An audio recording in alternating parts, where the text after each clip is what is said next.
Meine sehr verehrten Damen und Herren, mein Name ist Im und wohne in München. Herzlich willkommen zu unserer 17. Münchner Sewol Veranstaltung. Seit 1,5 Jahren treffen sich jeden Monat eine Handvoll Koreaner in München, um das Versprechen an die Opfer des Sewolho Schiffsunglücks zu halten. Wir vergessen euch nicht, bis die Ursache der Katastrophe geklärt ist, damit sie sich nicht wiederholt. Wie weit ist die Ursache inzwischen geklärt? Kaum. Es kommen eher mehr Fragen hinzu, zum Beispiel, warum waren alle Videoaufzeichnungen von verschiedenen Überwachungskameras nur in den entscheidenden Momenten defekt, gelöscht oder verändert? Wer macht das? Warum konnte nicht eine unabhängige Untersuchungskommission gebildet werden, in der die zu untersuchenden Organe nicht dazu gehören? Was hat dieser zum Gärtner gemachter Bock bis jetzt aufgeklärt? Gar nichts. Warum werden die Eltern der Opfer überwacht und gespitzelt?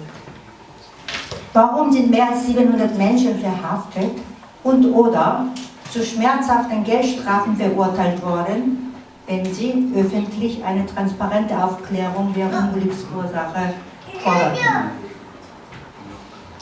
Die Aufklärung ist kaum vorangeschritten und im Gegenzug wachsen die Fälle der Meinungsunfreiheit und Menschenrechtsverletzungen in Korea. Die Bürger lassen sich aber nicht einschüchtern. Die Eltern der verstorbenen Kinder haben sich zum Ziel gesetzt, dass keine anderen Kinder mehr in Korea auf so eine Weise getötet werden. Sie kämpfen unerschrocken weiter und mutige Bürger stellen sich dazu. Das ist der Grund, warum wir nicht mit unserer Veranstaltungsreihe in München nicht aufhören können. Wir sind aber nicht die Einzigen. Auch in Berlin und Nordrhein-Westfalen finden regelmäßig Sewolho-Aktivitäten statt.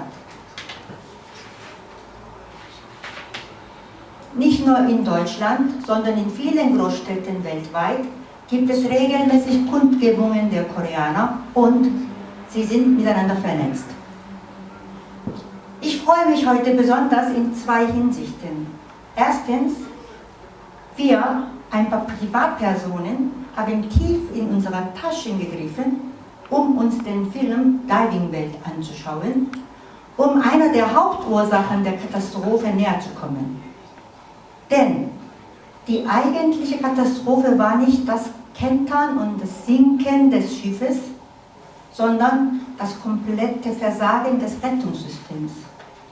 Zweitens, in der Zeit der Globalisierung sollen nicht nur die materiellen Güter über die Landesgrenze hinweg ausgetauscht werden, sondern auch das Gedankengut.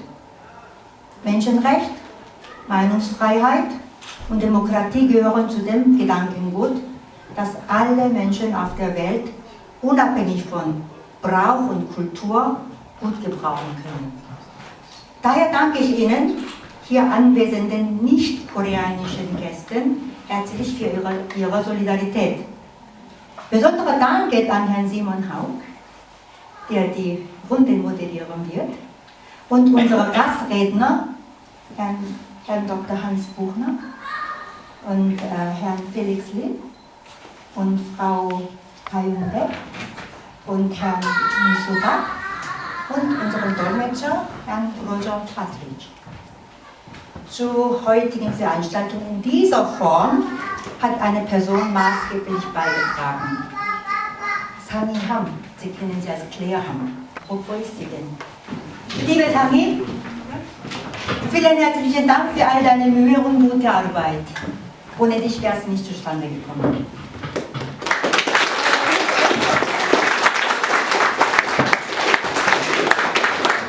Ich wünsche uns allen einen wertvollen Austausch, der über den heutigen Abend hinaus anhalten und Früchte tragen möchte.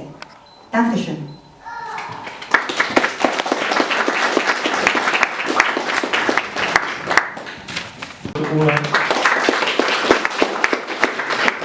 Außerdem haben wir Felix Lill. Den haben Sie, wenn Sie sehr viel Online-Journalismus lesen, sicherlich auch schon selbst gelesen. Er ist vor allem während der Katastrophe unmittelbar vor Ort gewesen und hat zum Beispiel für Zeit Online, haben Sie vielleicht mitverfolgt, ich habe es damals auch immer gleich gesehen und gelesen, direkt vor Ort auch berichtet. Und da sind sozusagen hier im deutschsprachigen Raum, finde ich, sehr gute Artikel entstanden. Auch dafür vielen Dank, dass du heute da bist, Felix Lill. Dann haben wir BAEK Gayoon, ich hoffe, ich spreche es, hopefully pronounce it correct. Sorry for that. Und sie ist eine Aktivistin direkt aus Korea. Sie ist seit Jahren sehr engagiert und hat vor allem sich darum gekümmert, auch den Elternorganisationen Hilfe zu leisten. Sie wird eher einen kleinen Vortrag heute bringen, als nur zu diskutieren. Das freut mich ganz besonders. Da habe ich auch mit Claire ein bisschen drüber gesprochen vorab. Also da bin ich auch sehr gespannt, weil man auch viel Neues davon erwarten darf. Herzlich willkommen. Und ganz links außen haben wir noch Minsu Park, den Sie vielleicht auch, wenn Sie, ich habe vorhin erzählt von Dogfest zum Beispiel auch, wo HFF-Produktionen bei uns oft im Programm sind. Er hat jetzt gerade seinen Abschlussfilm in der Endmache, wie wir vorher gerade festgestellt haben, 19 Minuten daraus. Seoul werden wir gleich jetzt sehen im Anschluss. Und ich freue mich ganz besonders, dass er da ist. Vielleicht kennen Sie ihn auch als Kameramann von Amont Appa, der letztes Jahr zum Beispiel bei uns im Dogfest auch lief. Jetzt übergebe ich erstmal das Wort an Sie, Herr Buchner. Und bitte beginnen Sie mit dem. Danke. Ich soll also berichten, was Amnesty in Südkorea macht. Nach so einem Film ist es natürlich schwer, da einfach so drüber zu reden. Ich werde 3 Themen weglassen oder nur am Rande streifen, die uns in den letzten beiden Jahren sehr beschäftigt haben. Das eine sind die Arbeitsmigranten.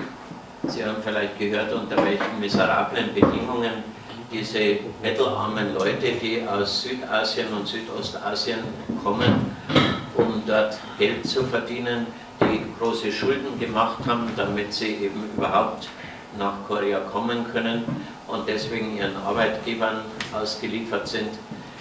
Da haben wir eine große Aktion gemacht, neuerdings speziell zu den Arbeitsmigranten auf dem Land. Denen geht es noch schlechter als denen in der Industrie und Amnesty hat eine dicke Broschüre rausgebracht, wo einzelne Fälle geschildert werden und das Ganze also dann auch systematisch aufgearbeitet wird. Das lassen wir beiseite, obwohl es ca. 700.000 sind und etwa 15% davon sind illegal im Land. Und es hängt wieder mit diesem EPS, Employment Permit System, also das Gesetz, das die Arbeitsmigranten ins Land holt und ihnen 3 Jahre zugesteht, mit dem hängt das zusammen. Man kann da kaum den Arbeitgeber wechseln und wenn das zu schlimm wird, tauchen die Leute einfach ab, damit sie nicht ausgewiesen werden. Das zweite Problem sind die Kriegsdienstverweigerer. Es gibt obligatorischen Militärdienst in Südkorea und wer den Kriegsdienst verweigert, zunächst Zeugen Jehovas, praktisch nur und seit etwa 10 Jahren zunehmend auch andere junge Leute, der wird vor Gericht gestellt, kommt 18 Monate ins Gefängnis, gilt dann als vorbestraft und hat beruflich praktisch keine Aussichten. Also öffentlicher Dienst fällt sowieso weg und die Arbeitgeber sagen dann, ja, einen Kriminellen wollen wir nicht in unserer Firma haben. Nachdem Nordkorea ja immer wieder droht, auch mit Atombomben, ist die Stimmung in Südkorea natürlich auch so, dass man sagt, wer an der Waffe dient, der tut was fürs Vaterland, würden wir im Deutschen das ausdrücken. Und deswegen sind es Drückeberger, die öffentliche Meinung ist gegen diese Leute. Aber Korea hat ja auch schon nach Afghanistan Truppen geschickt und in andere Länder. Und die jungen Leute sagen, also ich will niemand umbringen, nicht mit der Waffe irgendwas machen. Und das, was es in Deutschland gibt, eben Zivildienst, das gibt es nicht in Südkorea. Es gibt zwar eine Art Zivildienst, aber nur im Zusammenhang mit dem Militär. Also man kann in Militärkrankenhäusern seinen Dienst tun, aber da sagen die jungen Leute natürlich, das dient ja auch wieder dem Militär. Und im Kriegsfall bin ich dann dabei. das lasse ich weg. Ein neues Thema ist der Waffenhandel, genauso wie bei uns. Da ist es ja auch jetzt ein Problem. Also die Südkoreaner haben zum Beispiel Tränengas nach Bahrain geliefert, in diesen Golfstaat, wo die Leute protestieren, und da wird es dann gegen diese Leute eingesetzt. Amnesty hat Druck gemacht und dadurch kam das überhaupt an die Öffentlichkeit. Südkorea hat 13 zwar unterschrieben, aber ihn noch nicht ratifiziert. Das heißt, es ist kein Gesetz, und deswegen können die Firmen, die sowas herstellen, das trotzdem ins Ausland verschieben, solange das nicht als Gesetz festgelegt ist. Die Probleme, die uns auch auf den Nägeln brennen, sind, wie Sie hier gehört haben, das ist jetzt das Thema des heutigen Abends, die zunehmende Einschränkung der Meinungsfreiheit, der Versammlungsfreiheit, und der Hintergrund dafür ist dieses unselige nationale Sicherheitsgesetz NSL, das unmittelbar nach dem Koreakrieg, oder ich glaube sogar schon vor dem Ende des Koreakriegs 1953 eingeführt wurde, und das ja unter der Diktatur, Sie wissen ja, dass praktisch bis 1998, als Kind, da ist das ja auch jetzt ein Problem. Also die Südkoreaner haben zum Beispiel Tränengas nach Bahrain geliefert, in diesen Golfstaat, wo die Leute protestieren, und da wird es dann gegen diese Leute eingesetzt. Amnesty hat Druck gemacht, und dadurch kam das überhaupt an die Öffentlichkeit. Südkorea hat diesen UNO-Waffenhandelsvertrag 2013 zwar unterschrieben, aber ihn noch nicht ratifiziert. Das heißt, es ist kein Gesetz, und deswegen können die Firmen, die sowas herstellen, das trotzdem ins Ausland verschieben, solange das nicht als Gesetz festgelegt ist. Die Probleme, die uns auch auf den Nägeln brennen, sind, wie Sie hier gehört haben, das ist jetzt das Thema des heutigen Abends, die zunehmende Einschränkung der Meinungsfreiheit, der Versammlungsfreiheit, und der Hintergrund dafür ist dieses unselige nationale Sicherheitsgesetz NSL, das unmittelbar nach dem Koreakrieg, oder ich glaube sogar schon vor dem Ende des Koreakriegs 1953 eingeführt wurde, und das ja unter der Diktatur, Sie wissen ja, dass praktisch bis 1998, als Kim Il-sung an die Regierung kam, das immer wieder gegen alle möglichen, die anders gedacht haben, eingesetzt worden ist. Dann unter den nächsten zwei Präsidenten eben ja, kaum angewendet wurde, nicht vollständig abgeschafft wurde oder in die Schublade gelegt wurde, da gab es auch Fälle. Aber in der letzten Zeit wird es so rapid wieder angewandt, dass man ernsthaft Sorge haben muss. Ich erzähle Ihnen einfach ein paar Fälle, damit Sie sehen, wie sich das in der Praxis auswirkt. Da gibt es einen populären Journalisten, Chu Jin-woo, und der hat den Tod zweier Neffen der jetzigen Präsidentin Park Geun-hye recherchiert, die 2 Jahre vor ihrer Wahl zur Präsidentin 3 Kilometer voneinander entfernt am nördlichen Stadtrand von Seoul tot aufgefunden wurden. Im Wahlkampf wurde diese Geschichte von der Staatsanwaltschaft rasch unter den Teppich gekehrt. Man hat dann einfach behauptet, nach einem Streit um Geld haben die sich gegenseitig erschossen.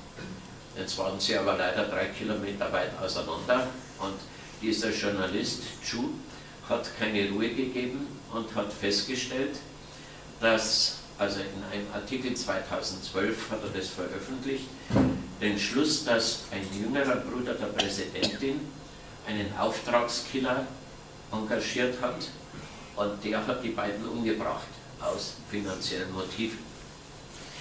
Er ist sofort angeklagt worden, und das ist jetzt mal ein positiver Fall. Der Richter hat gesagt, also er ist wegen Verleumdung angeklagt worden, und Verleumdung ist etwas anders als bei uns definiert. Ob das stimmt oder nicht, was man sagt, spielt keine Rolle.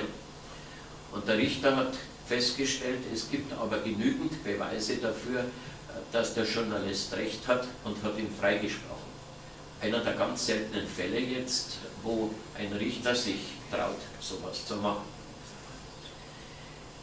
Brisanter sind eben diese Anklagen wegen dieses nationalen Sicherheitsgesetzes. Das wurde nie internationalen Regeln, zum Beispiel von der UNO, angepasst. Vor allem der Artikel 5, eine nur lobende Erwähnung des Feindes, und das ist natürlich Nordkorea, steht unter Strafe, oder die Unterstützung des Feindes, Artikel 7. Und das hat immer schon als Keule gegen missliebige Personen gedient, vor allem in der Diktatur. Und jetzt wird diese Keule wieder hervorgeholt, verstärkt.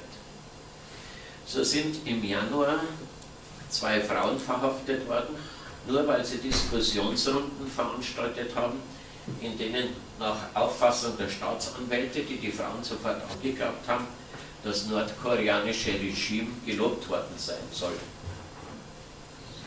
Und die Amerikanerin koreanischer Abstammung, Shin Eun-mi, wurde dann abgeschoben.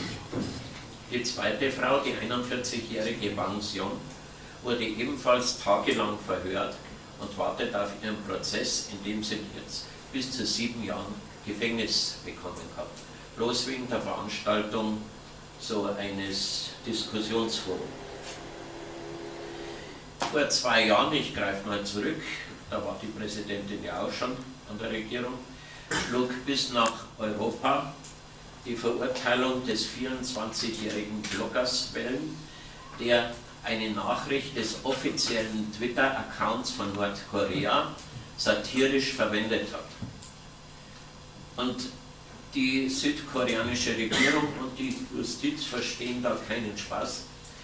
Der hat gesagt, dieser Spruch, lang lebe Kim Jong-un, und das sei ein ironisches Zitat gewesen und das müsste doch jeder sehen, das ist eine Satire. Die Richter ließen das nicht gelten und haben ihn zu einer Gefängnisstrafe verurteilt. Noch einschneidender ist das Verbot einer ganzen Partei gewesen.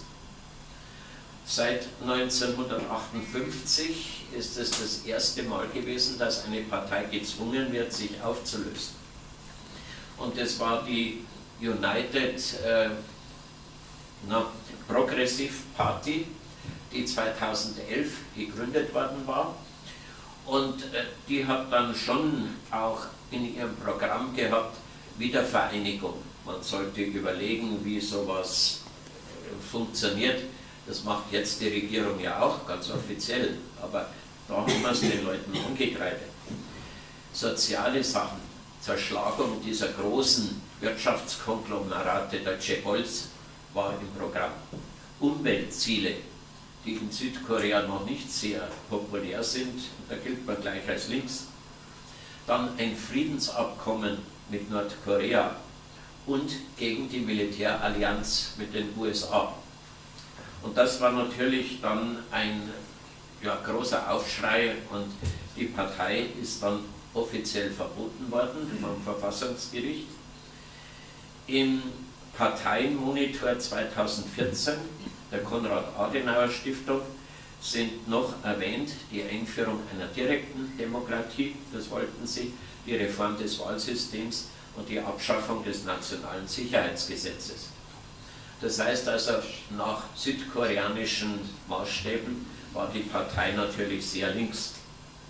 Aber dann ist ein Parlamentsabgeordneter der Partei, der Parteivorsitzende Lee Seok-ki, beschuldigt worden, dass er im Kriegsfall die südkoreanische Infrastruktur eben sprengen würde, Straßen, Flugplätze zerstören würde und die US-Militärstützpunkte hätte er ausspioniert und ebenso Atomkraftwerke, und deswegen sei der Landesverrat dazugekommen und das ist äußerst unwahrscheinlich.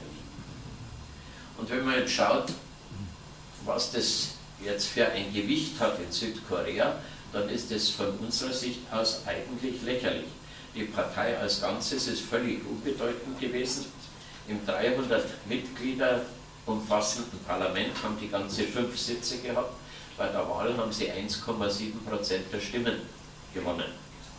Aber Lee Seok-ki wurde im Februar zu einer Haftstrafe von 12 Jahren verurteilt und er darf 10 Jahre lang kein öffentliches Amt mehr ausüben, selbst wenn er jetzt wegen guter Führung oder so aus dem Gefängnis eher entlassen wird. 6 weitere Vertreter der Partei erhielten Gefängnisstrafen zwischen 4 und 7 Jahren. Und da kommt jetzt wieder dieser Geheimdienst rein, NIS, der südkoreanische, der schon bei der Präsidentenwahl eine unglückliche Rolle gespielt hat. Der hat die Wahl manipuliert und das ist hinterher aufgekommen. Und der hat jetzt auch Mitschnitte von 2 Veranstaltungen dieser Partei angefertigt, wo dann hinterher festgestellt worden ist, dass in da im Hintergrund Kinder lachen und solche Dinge. Das kann eigentlich keine Parteiversammlung gewesen sein. Aber der Geheimdienst hat es als Beweis für das Treffen einer geheimen revolutionären Aktion, wie er gesagt hat, gewertet, die im Sinne von Pyongyang agiert. Diese Anzeichen von Manipulationen haben die Richter nicht interessiert und die Taz, die darüber berichtet hat, sah in dieser Anklage ein Ablenkungsmanöver des Geheimdienstes, der eben wegen der eigenen Manipulationen sowohl bei der Wahl Parks wie auch sonst im Nachhinein große Empörung im Land ausgelöst hatte. Und dieses Ablenkungsmanöver sollte halt die Bevölkerung wieder irgendwie beruhigen. Amnesty International hat diese Urteile natürlich scharf kritisiert und als politisch motiviert bezeichnet. Und alle Verurteilten sind in Berufung gegangen. Man muss jetzt abwarten, was dann endgültig rauskommt. Die Berufungen dauern wie bei uns immer 1 bis 2 Jahre. Aber am 19. Dezember 2014, also am Ende des letzten Jahres, hat der Verfassungsgerichtshof die Partei verboten, mit der Begründung, sie hat die grundlegende demokratische Ordnung verletzt und dieses Urteil steht und daran ist nichts zu rütteln. Amnesty International hat jetzt aufgrund offizieller Quellen recherchiert, dass sich Anklagen wegen Verletzung des Nationalen Sicherheitsgesetzes von 2008 an, also dem Amtsantritt von Parks Vorgänger Lee, bis 2013 verdreifacht haben und auf neue Gruppen von Personen ausgedehnt wurden, also zum Beispiel auch, wie wir gesehen haben, auf Politiker, sogar auf Parlamentarier und auf Ausländer.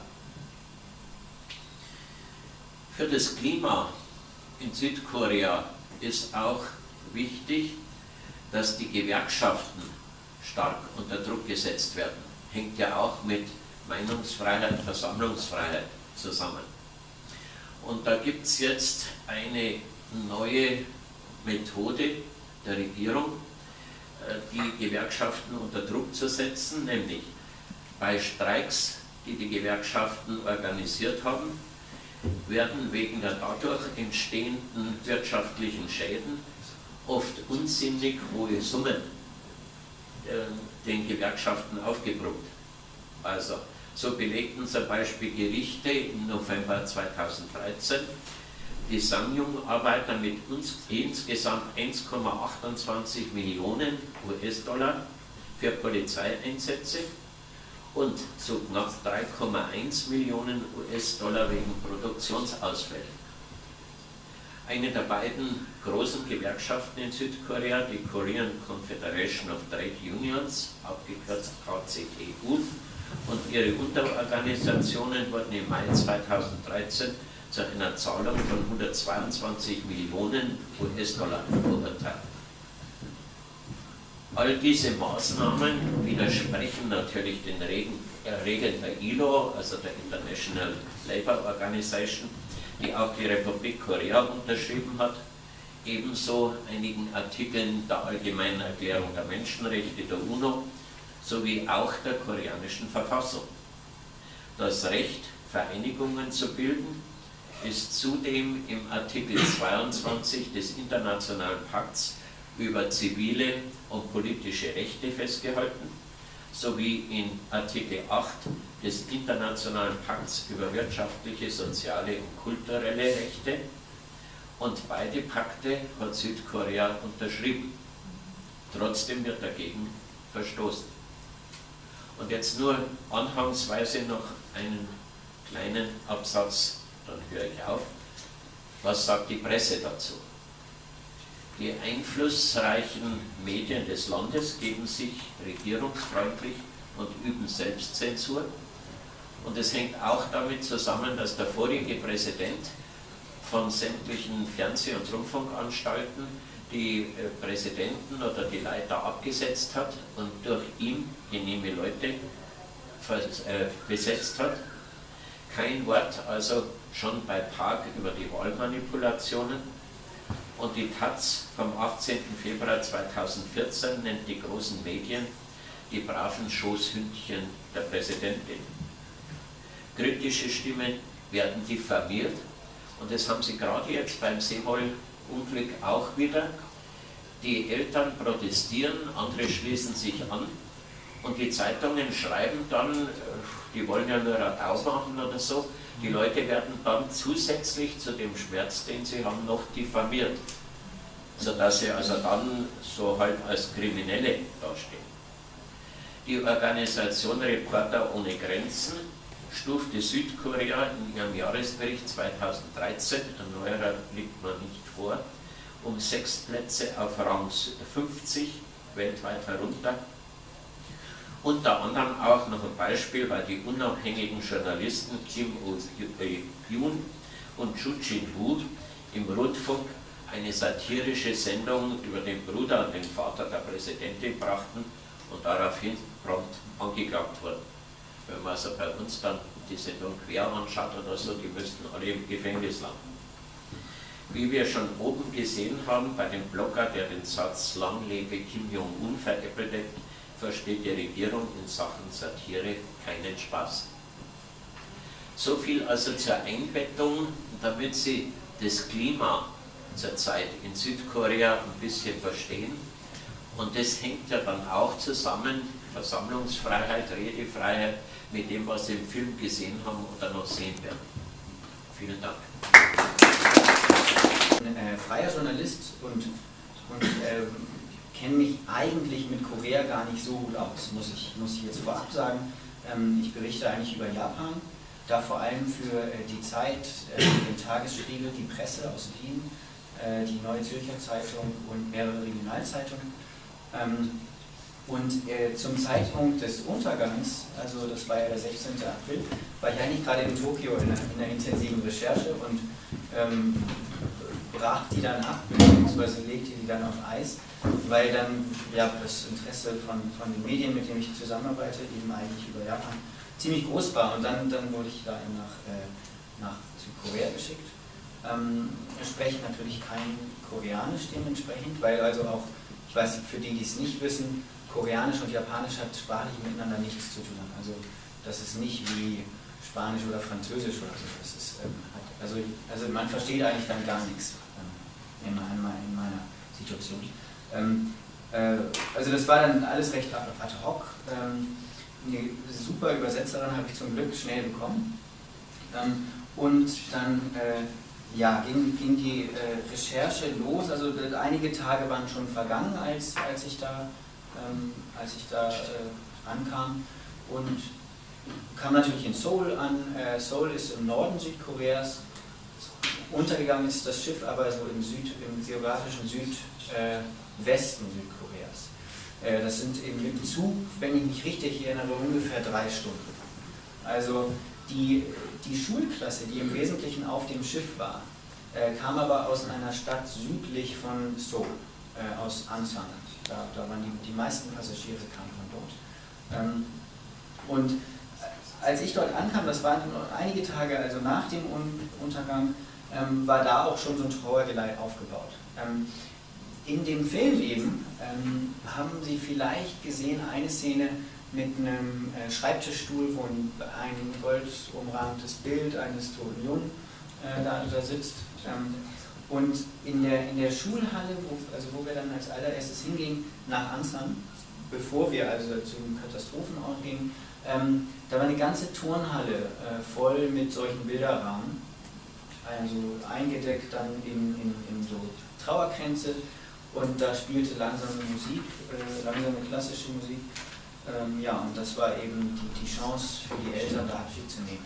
Natürlich eine irgendwie gruselige Atmosphäre, weil einerseits war das bis oben mit Trauer gefüllt, andererseits auch mit Wut. Das merkte man auch, ohne die Sprache zu sprechen. Gesprochen wurde natürlich sowieso nicht viel in der Halle. Und gleichzeitig waren natürlich auch Journalisten da. Und das war ein ganz, ganz komisches, zündiges Beisammensein. Ja. Und das war auch ähnlich, als wir dann kurz danach, also nach Jindo fuhren. Also Jindo ist ja die Insel, vor der dann das Schiff unterging. Und da war, das hat man auch im Film gesehen, so eine Art Rettungsdorf aufgebaut. Streng genommen waren es sogar zwei.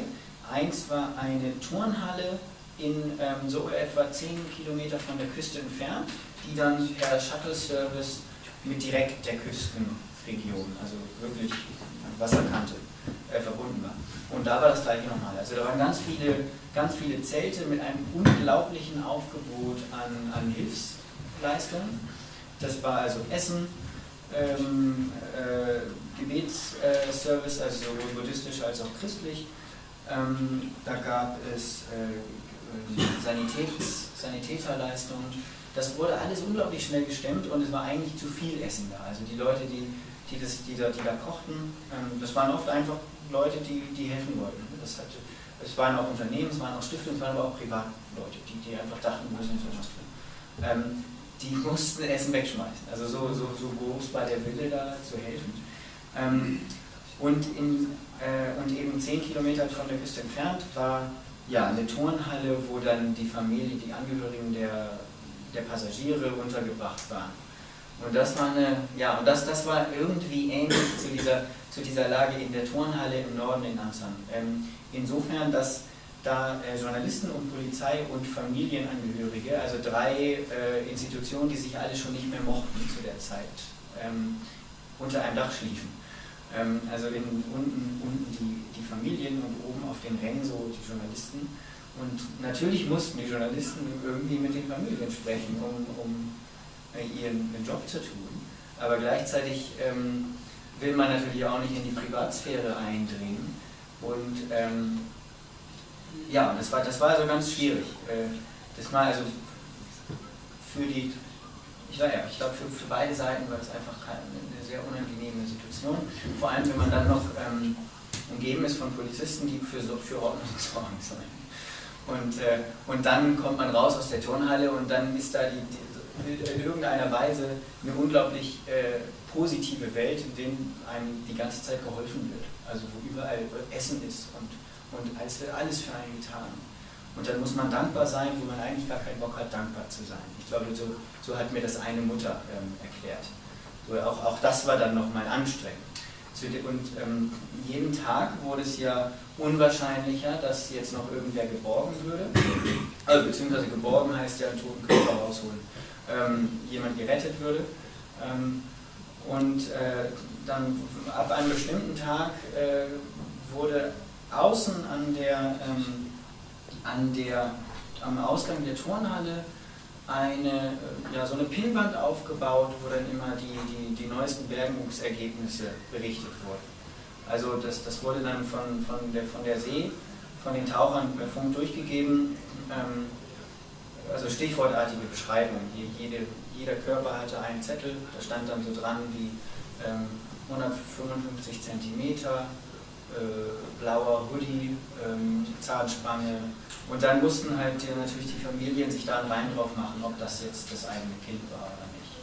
Und dann stand da noch die Bergungszeit und die vermutliche voraussichtliche Ankunftszeit an der Küste.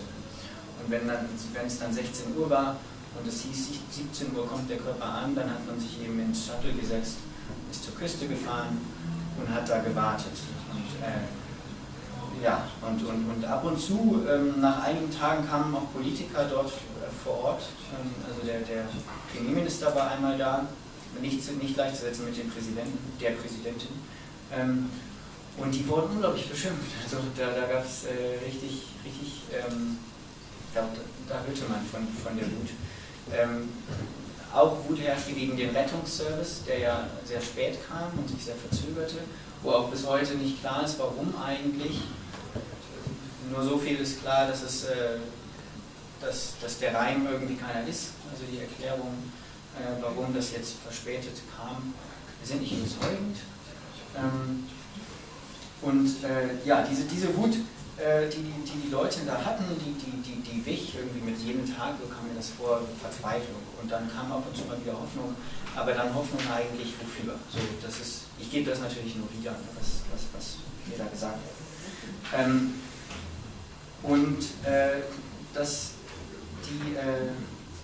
Die Situation zwischen den Medien und den Leuten, die war sehr angespannt. Und insbesondere in dieser bestimmten Situation hatte das den Auslöser, dass von Anfang an einige Berichte falsch waren und falsch auf eine Weise, nicht wie das in Katastrophensituationen manchmal der Natur der Sache geschuldet ist, weil einfach Informationen nicht da sind, sondern dass also Journalisten vorgeworfen wurde, einfach bewusst was Falsches gesagt zu haben. Eltern beschwerten sich darüber, dass es hieß, die also schon vor Ort waren, TV-Bilder zeigen oder TV-Berichte reden von intensiven Rettungsaktionen, aber tatsächlich gab es keine.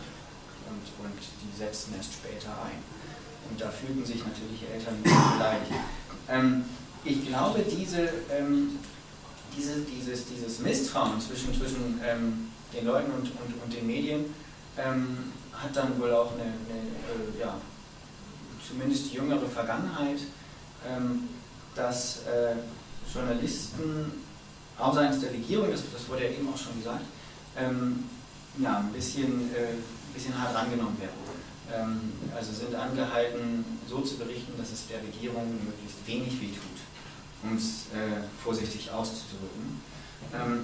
Also einige Kollegen haben mir das auch gesagt, das betrifft natürlich vor allem koreanische Journalisten, die für koreanische Leser oder Zuschauer berichten. Ich selbst hatte in diesem Sewol-Fall habe ich mich auch gewundert, dass es da recht intensives Feedback gab. Und später habe ich zumindest 2 Situationen gehabt, wo es überhaupt nicht, also es ging um Korea, nicht um Seoul, wo ich mich auch gewundert habe, wie von offizieller Seite auf Berichterstattung, die irgendwie relativ harmlos ist, reagiert wird. Ein Beispiel ist ein Artikel, den habe ich für den Tagesspiegel und für die Presse aus Wien geschrieben. Da ging es um die Präsidentin Park Geun-hye, die ja die erste Frau in dem Amt ist, in einem Land, das nach allen möglichen Gender Equity Bewertungen ziemlich schlecht dasteht. Und Thema des Artikels war, oder eigentlich die Frage des Artikels war, warum wird nicht viel dafür getan? Eigentlich könnte doch jetzt, wo eine Frau im Amt ist, könnte man sich ja für mehr Frauen in Parlamenten zum Beispiel einsetzen, auch in Führungspositionen. Und das geschieht aber nicht wirklich.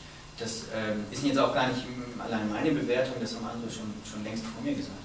Und ja, dann gab ich eben eine Erklärung, weil das vielleicht eben der Fall ist, dass die Präsidentin Park nicht wegen ihrer Eigenschaft als Frau Präsidentin ist, sondern trotz der Eigenschaft als Frau, weil sie natürlich auch die Tochter eines vorigen Präsidenten ist.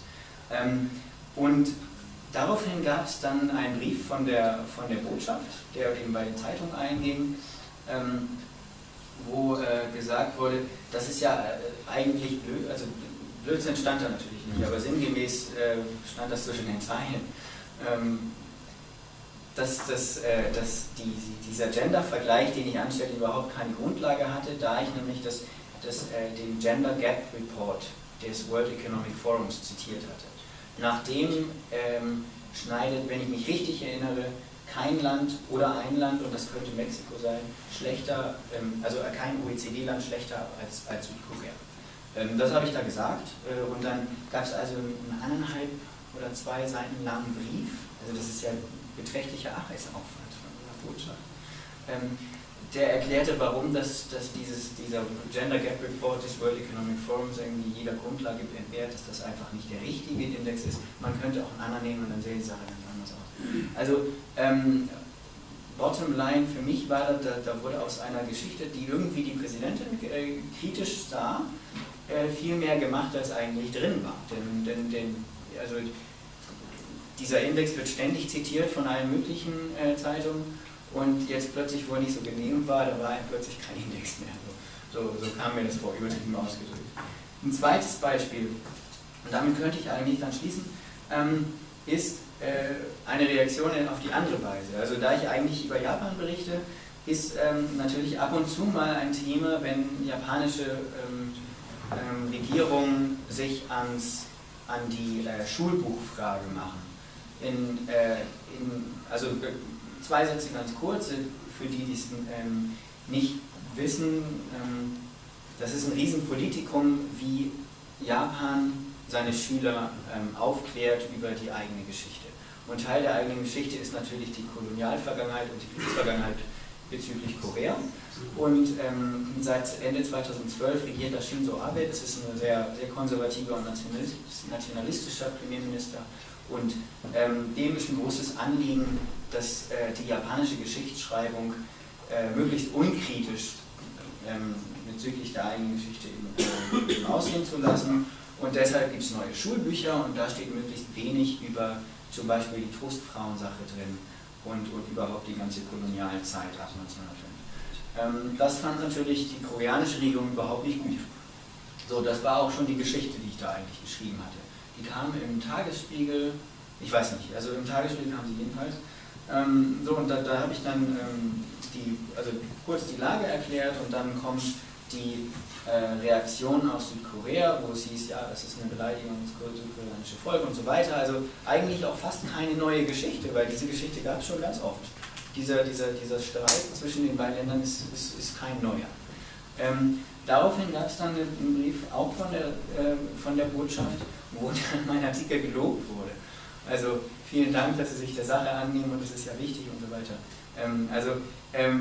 Das sind natürlich jetzt 2 ziemlich harmlose Beispiele von Reaktionen auf Berichterstattung, aber wenn man sich überlegt, dass Berichterstattung in Deutschland oder Österreich über Korea jetzt wahrscheinlich für koreanische Verhältnisse im Vergleich so unwichtig ist, dann ist das doch beträchtlich, dass sowas überhaupt passiert.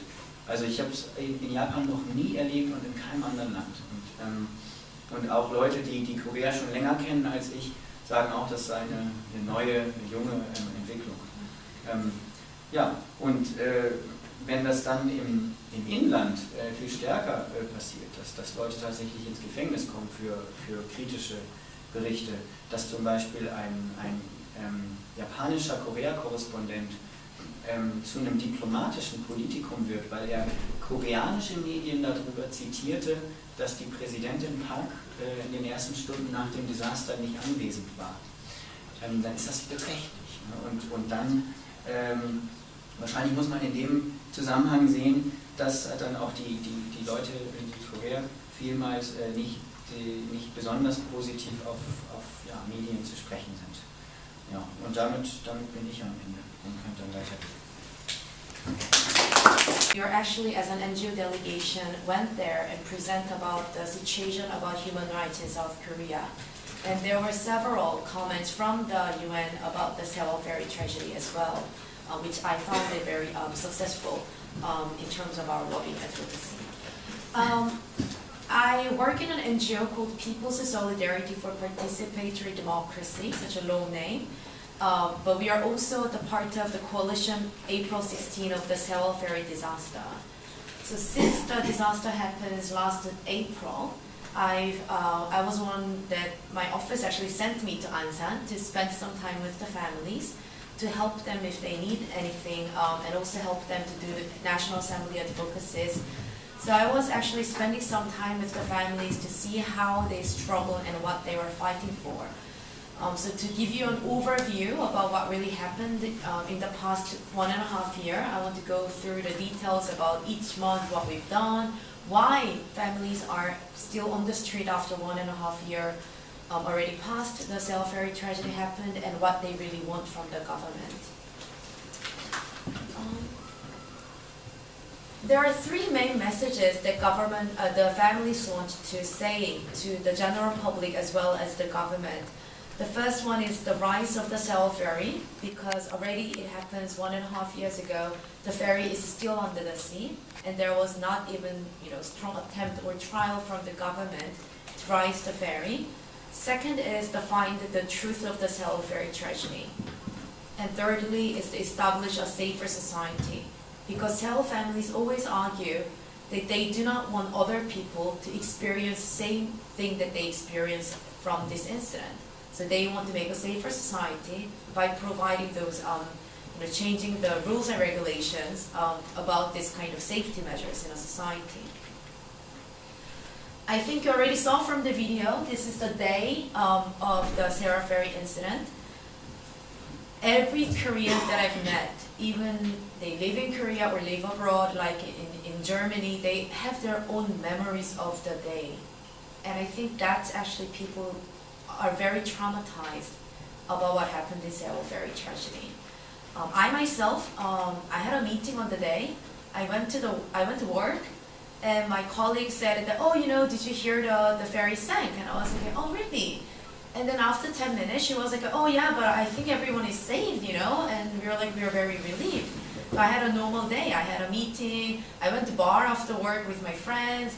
And then the next day that I came to the office and I heard that actually nobody was saved. My mom was watching TV at home.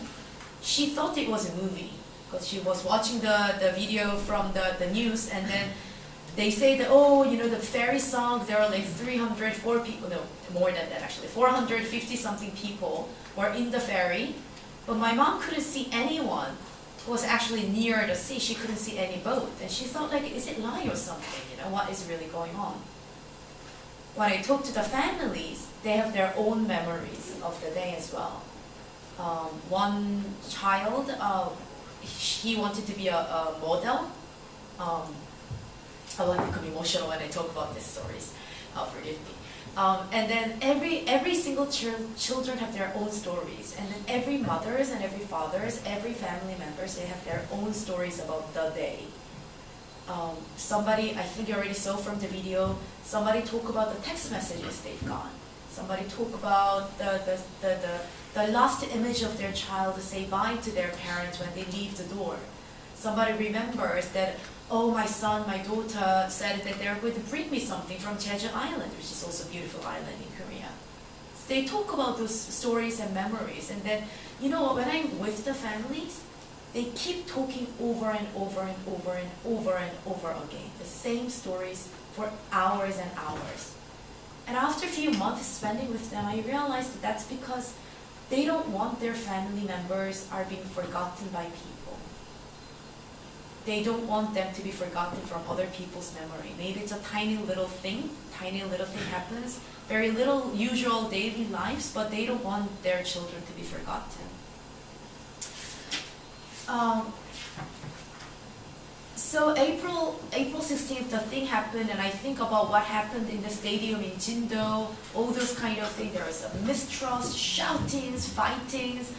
So many people went down to Jindo Stadium, asked them they want to help these families, but later on it was found that there was police officers, so many dramas. Even our lawyers who went down to Jindo to provide some pro bono works, they were actually being kicked out by the family members because family didn't trust there is any lawyers who can provide pro bono services. And then they also didn't trust the civil society at the beginning. But in May, the major broadcasting company, the Korean broadcasting company, actually described the Sewol ferry tragedy as if it's a car accident.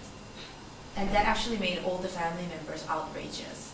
So they brought every children's photo, and they actually marched towards to the broadcasting company, and they actually, they're protesting in front of there. And then they marched all the way to the Blue House. My office is right next to Blue House, so I was like, I couldn't take those photos and things like that. When they arrived at the Blue House, at that time they were still saying, the president, please meet us. They're very polite, huh? Like, please meet us, please provide us some time. You know, you promised me that we can come to see you and talk to you whenever we want. They stayed whole night, overnight, in front of that place, asking for the meeting with the president. And for more than 24 hours, we didn't hear anything from the Blue House. You see there are police, you know the yellow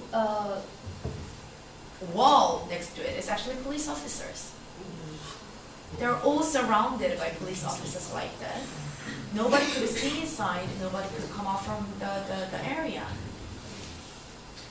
We could also, thankfully, we could provide the food and then also the water and all those kind of things inside. But there are just parents who lost their kids, and then they were wearing the funeral costume with their photos of their children on their hand, and then how can they actually harm the Blue House, and why do we need that excessive use of force? And I think that's the time that families started to realize that the government is not there on their side anymore.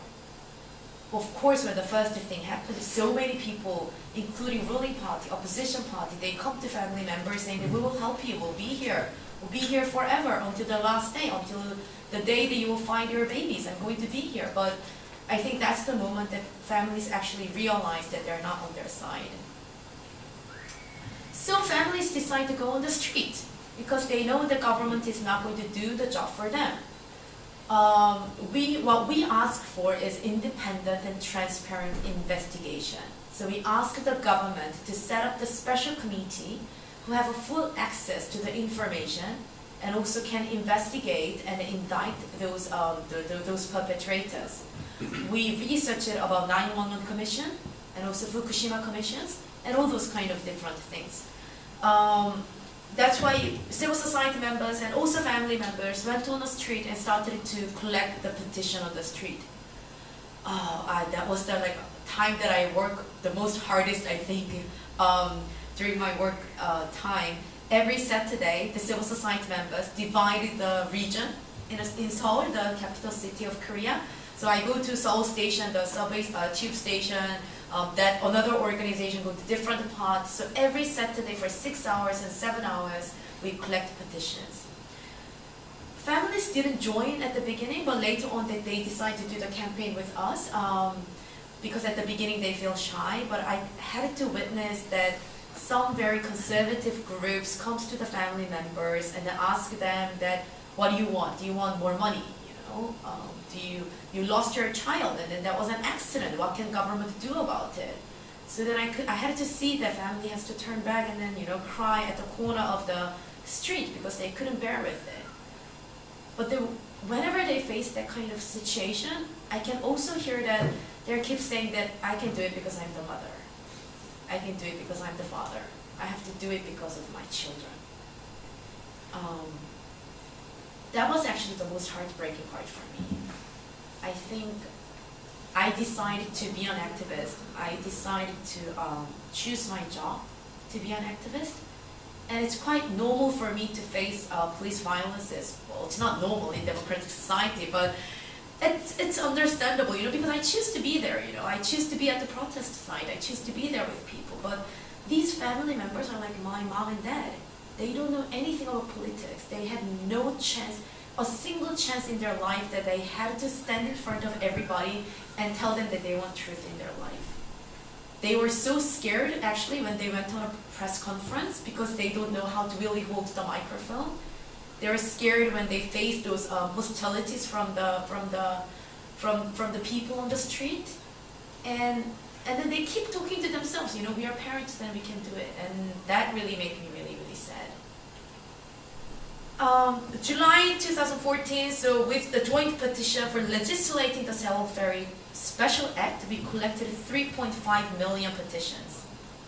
It's actually quite large in number.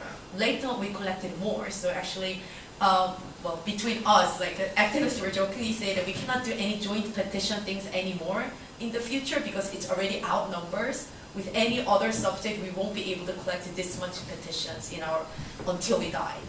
The family started to protest in front of the National Assembly because the government did not want to pass the law to set up this independent investigation committee. They want to really try to play a role, like play tricks to make it very unindependent. Survived the students, Finally, they were courageous enough to stood up and they say that they want to march from Ansan to the National Assembly to support their friends' parents who are protesting in front of the National Assembly. And it took almost 2 days full to march from Ansan, their high school, to the National Assembly. And 23rd of July was 100 days after the Seoul ferry tragedy. So this is the photo of the collected petition.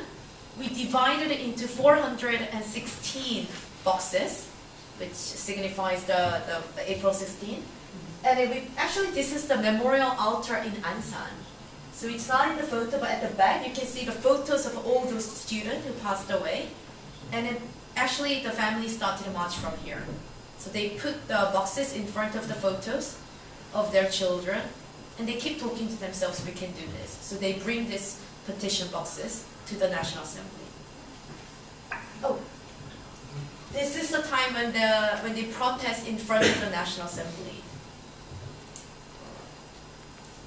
I don't know whether any of you been to National Assembly in Korea, but it's really, really cold. I think the temperature is actually colder than in other parts of Seoul. It's in the island, yeah. And then families just went there to see the national parliamentarians. They want to ask them to enact a special law. Of course, they were blocked by the police officers. They slept there for almost like a month or two. I went there actually to stay with them because civil society members, we took a turn, so we had a rotation to be there just in case something happens. And they are very they just talk normally. You saw the lady was drumming the drum earlier in the video. They talk normally. They sometimes laugh. They eat, and then during daytimes, and then when I pack my stuffs to go home at 9 o'clock in the evening. When I'm about to leave, it's very silent, nobody's in the National Assembly. And I can hear that one mother started to cry, because at night is the most difficult time for them. And one mother started to cry, that makes everybody start to cry. And it's like all howling inside of the National Assembly to make everybody cry. But the next day when I come, they again looks very positive, because they cannot survive if they don't have that kind of strength inside them. When I was with them at the National Assembly, actually I told my friends, if something happened to me, don't tell my parents to do this kind of thing. Don't tell my parents, never ever. They don't need to know about the truth, because I can see how difficult it is for them to actually continue their struggle. And it's about their dignity as well, and also their pride. They also started a hunger strike in front of the National Assembly. You see the lady on the right, from your side, it's on the left, right? She is Russian, and she married a Korean. I'll go back to these issues later on, but there are not only student families are in the victims, the groups. There are also the half Korean, half Russian student. There were actually also the Vietnamese family who were on board. Obviously, they could not get much at all support from the government. Also, there are other marginalized groups, even in the victim's family as well. So they actually protest in front of the National Assembly like this. I told you the survived students marching from Ansan to the National Assembly to actually stand in solidarity with the families of their friends. This is the 100-day commemoration. I still remember this day because it rained a lot, literally. I was at the National Assembly with families, and people were marching from Ansan to the National Assembly, and they come to Gwanghwamun, which is a center of Seoul. so that we can, and because we had a memorial altar inside the Seoul as well to pay respect to those people who passed away. And then we marched towards the Gwanghwamun Square. Gwanghwamun Square, unfortunately, is very close to the Blue House. Police got scared, they blocked all the road, they didn't let us go in, and they say that only family members can go. Those left-wing civil society members, those individuals who are not members cannot pass this road because they are going to make troubles. And of course family members like, oh, we cannot leave these people behind, we stand in solidarity with them. There are fightings, shoutings, ongoing until 3 a.m. in the morning. And after, you see the photos of those people who passed away, and then there are actually family members who are holding those banners, and we had to push the police to pass the road. In August, we had Pope Francis coming to Korea. So I was also sitting on the left side here. The family members had this press conference to give messages to Pope Francis. Pope Francis was very, very generous enough to give some private messages to the family members, also mention about families at the public press conference and things like that. 16th of August, a family member who continued his hunger strike for almost 46 days could have a chance to meet Pope. Of course, it was not in the government plan or Vatican's plan, but Pope was actually, coming out of the car, and he walked towards to this person and then actually grabbed his hand, which I heard it was very unusual for Pope to do that kind of thing. This man, a father of a young girl who passed away during the Seoul ferry tragedy, he went on a hunger strike for 46 days. And also in solidarity with them, of course, not everybody can continue hunger strike for 46 days. So we do relay hunger strike in solidarity with them. And more than 20,000 individuals actually joined the relay hunger strike. And surprisingly, Koreans living in Canada, they also, until today, they continue to do this relay hunger strike in Canada. September, we collected additional 4.8 million photos. I think the photo is actually gone. I don't know why it's not here. It's actually the photos of the people, the 4.8 million petition we collected additionally, which make it 8 million. And what they do is they hold a box, and I think you saw from the earlier the video that they walk 3 times and they bow on the floor. And they stand up and they walk 3 times again and bow again on the floor. It's a kind of extreme way or peaceful way, in other way, to show how they are desperate about the issue. They wanted to march from Gwanghwamun Square to the Blue House, again blocked by the police officers. When they blocked by the police officers, they stood there and then they couldn't march, so they just bow on over and over and over again from 2 p.m. to 6 p.m. And then they were all exhausted and they had to go back home. The 31st October, agreement of the Sewol Ferry Special Act was actually made between ruling party and then opposition party. And November 7th, the Sewol Special Act passed the National Assembly. And these are the names of the National Assembly members who support or abstain or denied or refused to accept the Sewol Ferry disaster, Sewol Ferry special law. Only 12 out of 300 rejected the Sewol Ferry Special Act. In December, some photos are really missing. Okay, so in December, we organized the international conference, the Sewol Truth-Seeking Process. So we actually invited 9/11 victims and also Fukushima victims, and also their investigation committee members to hear from their stories about how they actually investigate after the Sewol Ferry incident after the 9/11 happened, and how they actually survived after Fukushima happens. Okay, 한 자리 없어졌어. Oh, sorry, I think there are some problems with the... Yes, that table, I want to show the table. This one? Yes.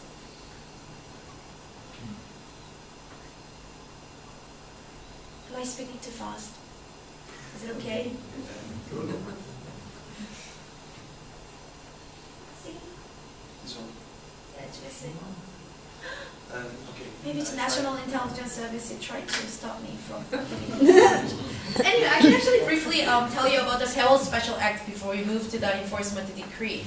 The Sewol Special Act, the thing that we really fight for is how they compose the investigation committee.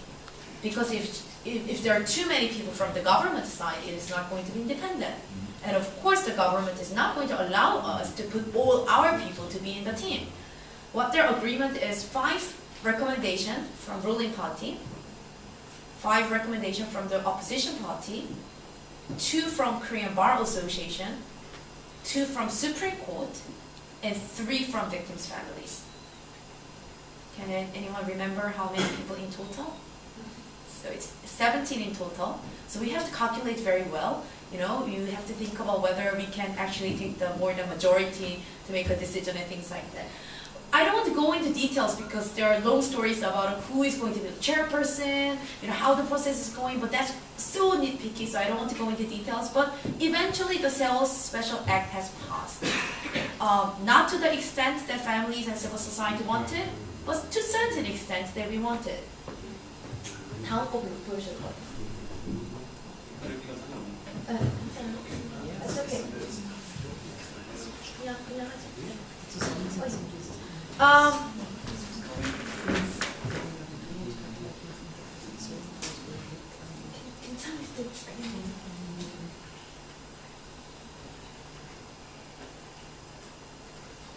Oh yes, lovely. It's now there.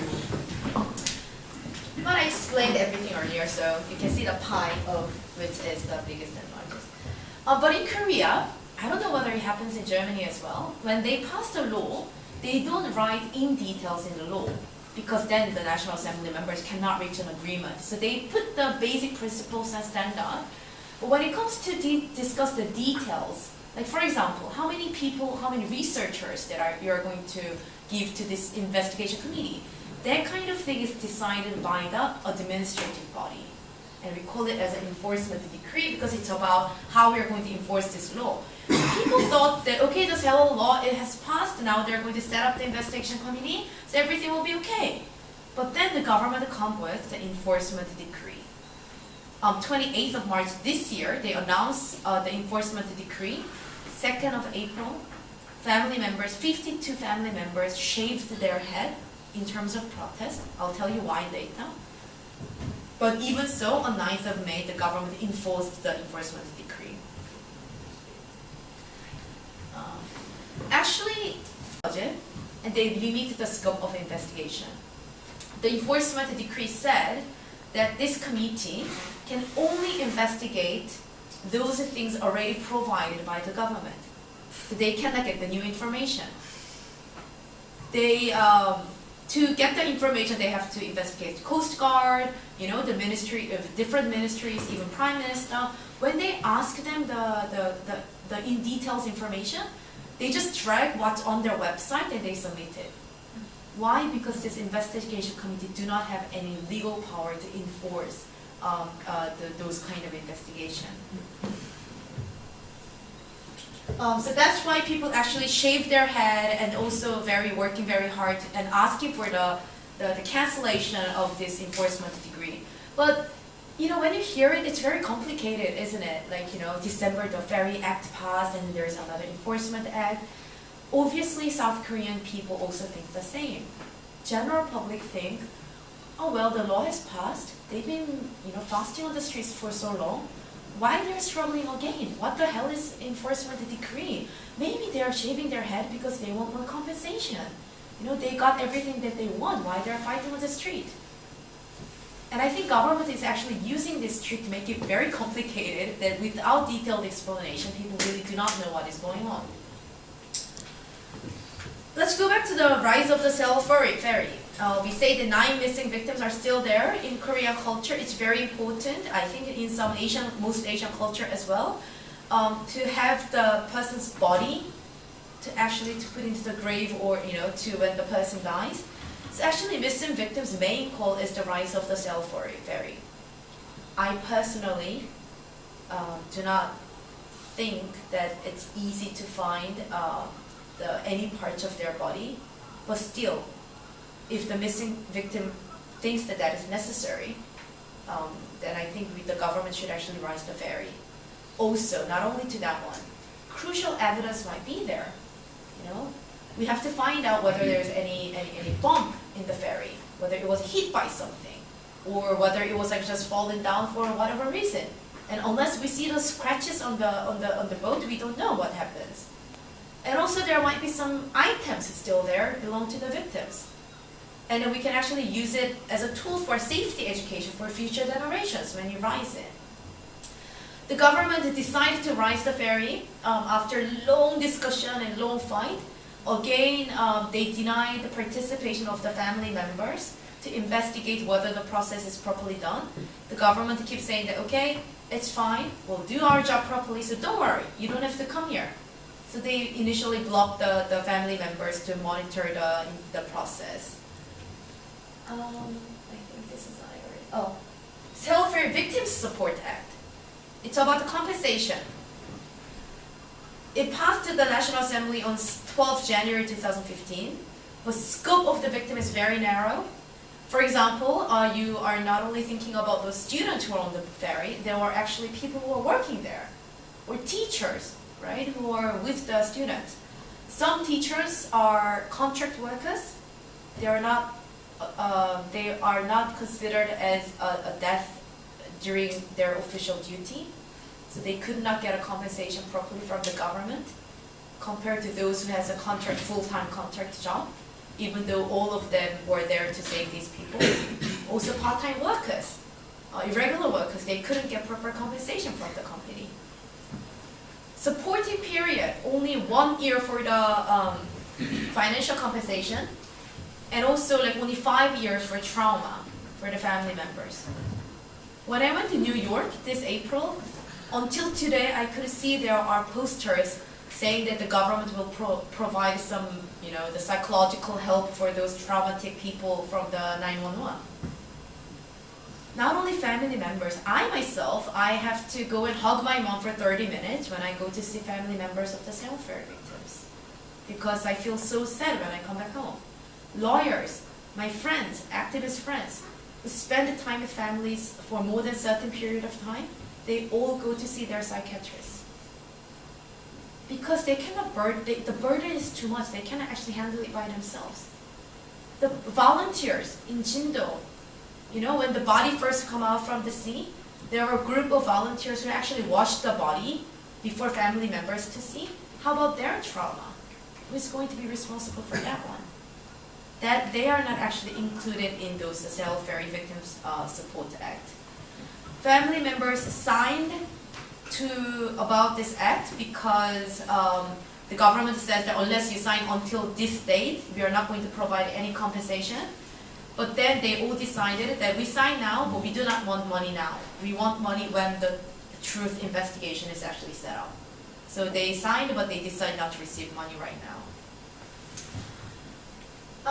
Human rights violation, fun part. 548 people arrested from April 2014 and May 2015. I think Hans already gave you the brief explanation about situation in South Korea. As an activist, when I made a speech at the UN earlier this week, I was also saying that human rights was once a pride in Korea. Korea was famous for having this human rights record with economic development. We are actually, the rising star of Asia, which achieved both human rights achievement as well as economic development. Now I have to come here, present in front of you about my situation of my own country, and I really grieved when I talk about this kind of issues. Because it's really sad to say I'm not really happy to come foreign country and talk about how bad my country is. But that's the reality. As of July 2015, 7 people were detained, including lawyers and journalists, and obviously excessive use of police forces are there. My dear friend, who is in prison right now, his name is Legun Park. He's one of the most prominent activists in Korea. He has been in this field for more than 30 years. Actually, he was detained in every single administration. He was detained last administration because he was opposing the Korea-US FTA. The one before, no, there was a Yongsan Fourth Division cases was last administration. He was detained again the previous administration because he was opposing the Korea-US FTA. So we halfly jokingly say that he was actually arrested by every government when there is new government coming in. And this time, the Sewol Ferry incident. The frame the government is using that civil society members are brainwashing these naive, innocent family members. And they teach them, quote unquote, to how to protest on the street. So these poor innocent families are being brainwashed, they're not that stupid by the way, by the civil society members, and that's why they're protesting so hard. And this one, who has a vicious, the prison history in his life, is the headmaster of all this, the protest. He was charged under the violation of various issues, act on assembly and demonstration, obviously. Also criminal charges, which is actually severe punishment than act on assembly and demonstration, which is obstruction of business, obstruction of public traffic, all the other reasons. Another charge is that protests cannot be peaceful all the time. You cannot control 5,000 people. Of course, people get violent at a certain point. And because his name was registered as an organizer, the police actually put all the burdens of responsibility of all those violent actions happened during the protest. And that's one of the reasons why he's detained. He asked for bail. His bail is actually in process right now. The court is now discussing whether he's going to be granted bail or not. But all the other minor protesters who were arrested also with him when detained were denied bail. And he's the headmaster, so we are not sure whether he's going to be get the bail and will be able to come out. But we will actually do our